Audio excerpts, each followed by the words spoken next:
In the year 622 CE, a turning point began. The Hijrah, the journey of Prophet Muhammad, peace be upon him, from Makkah to Medina. Persecution had grown in Makkah. The Prophet's message faced hostility. Faithful companions suffered. When the city of Yathrib, later called Medina, invited him to build justice and peace, the decision was made to leave what was familiar for a new beginning. Under cover of night, the Prophet prepared to depart. Abu Bakr, his closest companion, insisted on joining him. They left quietly. Enemies searched for them. The Prophet hid in the cave of Thor for 3 days, while scouts passed by.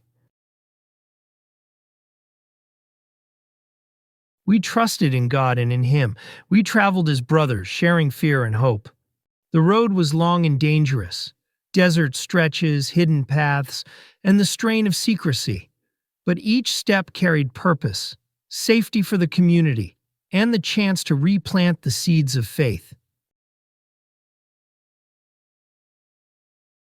They reached Quba on the outskirts of Medina, where the Prophet stayed, and established the first mosque, a place of worship, counsel, and refuge. Medina's people welcomed the migrants, Muhajirun, and embraced the local helpers, Ansar. The Hijrah was not merely a relocation. It formed a new social covenant. Rights, duties, and brotherhood were written between diverse groups, a foundation for a just society. In Medina, the Prophet established a covenant, the Sahifa of Medina, a document of rights and responsibilities between Muslims, Jews, and other groups. It created a new model of citizenship, uniting diverse tribes under justice and mutual defense. Arrival in Medina did not end the journey.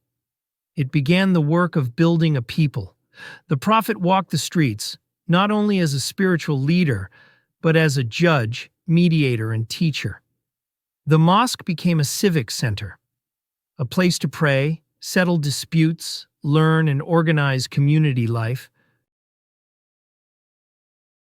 To weave the Muhajirun and the Ansar into one community, the Prophet initiated the Mu'akha, the brothering of migrants and helpers, pairing households, sharing homes, goods, and livelihoods. This act of solidarity turned strangers into kin and strengthened social safety nets. The weak were sheltered, the orphaned cared for, and the poor supported. Practical institutions followed: guidelines for communal charity, mechanisms for arbitration, and systems for mutual defense. Medina's model showed that faith and law could be blended into governance that protected minorities, regulated disputes, and guaranteed basic rights, a radical experiment in communal trust. The Hijrah was more than escape, it was renewal. From exile grew belonging, from danger grew unity, and from faith grew civilization. The journey from Makkah to Medina marks not just the start of the Islamic calendar, but the enduring lesson that with courage and trust in God, even hardship can become hope.